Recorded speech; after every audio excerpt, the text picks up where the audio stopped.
欢迎来到星星频道，请点击订阅并关注，获取最新资讯。王楚然抹胸裙大片，优雅中透着撩人，一眼沦陷。王楚然最新释出的抹胸裙大片，再一次将她独特的气质推向聚光灯下，也让优雅的撩人这一形容变得具体而生动。整组造型几乎摒弃了一切繁复设计，以极简的线条与利落的剪裁为核心，将视觉焦点完全交还给人物本身。抹胸的廓形自然展开，勾勒出流畅的肩颈线条，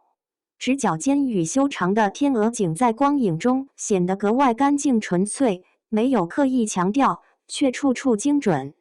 镜头语言同样克制而高级，他或侧身远望，轮廓在柔光中被轻轻勾边，或微微垂眸，将情绪收敛于眼底深处。那种若有似无的疏离感，让画面始终保持着一层不可轻易靠近的距离感。正是这种克制，让所谓的撩人不再直白，而变成一种含蓄的吸引，不是张扬的表达，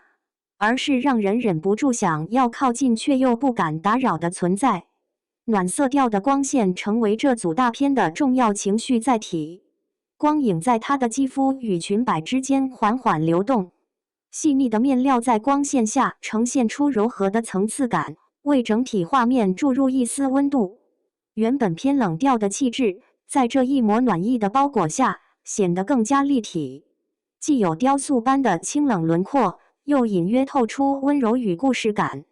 这种冷与暖的交织，让画面不再单一，而是拥有了情绪的起伏。这种极具辨识度的气质，其实也延续到了他过往的角色之中。比如在《我的人间烟火》里，他饰演的许沁，外表克制冷静，却在内心深处积蓄着炽热的情感。那种外冷内热的张力，使角色更具层次，也让观众在距离感与共鸣之间不断拉扯。而在戏外，王楚然似乎同样具备这种双重特质，静止时如同月光般清透疏离，一旦情绪流动，眼神与姿态之间又自然流露出柔软与风情。回顾他的演艺轨迹，从早期因柳熙音一角带来的惊艳亮相，到如今在多部作品中不断尝试不同类型角色，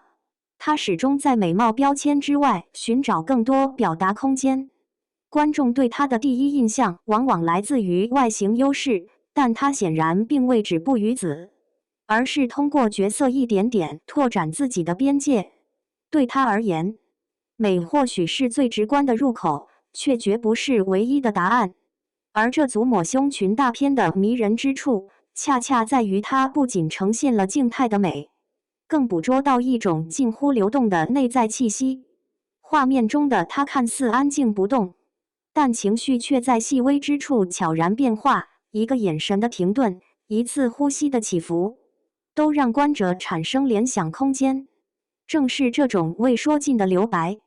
使整组作品更像一段尚未展开的故事，而不是单纯的视觉展示。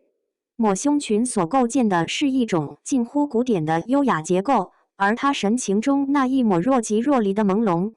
则成为点睛之笔。两者相互叠加，让人既能欣赏到形式上的精致与克制，又会不自觉地被情绪牵引，试图读懂他眼神背后的情感。也正因为如此，这组大片才会在第一眼就让人沦陷。它不是用强烈的视觉冲击去吸引注意，而是用一种缓慢渗透的方式，让人越看越沉浸。优雅不再只是外在的姿态，撩人也不只是表面的魅力，而是在克制与表达之间找到一个恰到好处的平衡点。